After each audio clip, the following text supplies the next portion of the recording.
আপনার এসি যখন লিক হয় তখন লিক রিপেয়ারের জন্য আমরা এসির ইনডোর নিয়ে আসি, নিয়ে এসে এই এভাপোরেটর কিংবা যেই পার্টে লিক হয় সেটাকে পানিতে চুবিয়ে কোথায় কোথায় লিক রয়েছে সেটা বের করে রিপেয়ার করতে হয়। যেমন এই এসিটার মধ্যে আমরা 4টা লিক পেয়েছি, একটা এই ইউতে, একটা এটায়, একটা এটায়, আরেকটা এটায়।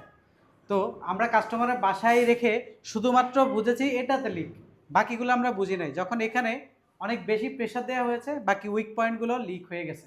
আমরা যদি কাস্টমারের বাসায় রেখেই কাজটা করতাম তাহলে শুধু এটাই রিপেয়ার করা হতো, বাকি এই 3টা রিপেয়ার করা হতো না, যেহেতু আমরা সেখানে পাইনি। যখন কাস্টমারের বাসায় রেখে কাজ করা হয় সেই কাজগুলো পরবর্তীতে আবার সমস্যা হয়। নিয়ে আসলে সবচেয়ে ভালো এবং প্রপার ওয়েতে কাজটা করা যায়।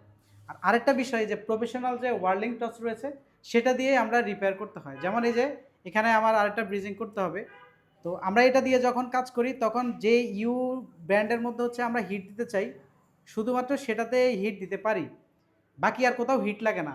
তারপরে যে ফিন্স রয়েছে সেটা নষ্ট হয় না।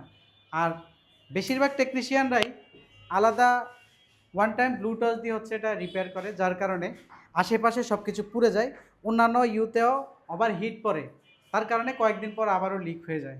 তাই আপনার এসি প্রফেশনাল টেকনিশিয়ান দিয়েই রিপেয়ার করাবেন, এটা নিশ্চিত হবেন তারা কিভাবে কাজ করছে।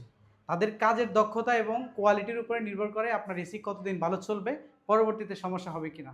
নিয়মিত এরকম ভিডিও দেখতে আমাদের পেজটি ফলো দিয়ে রাখুন। ধন্যবাদ সবাইকে।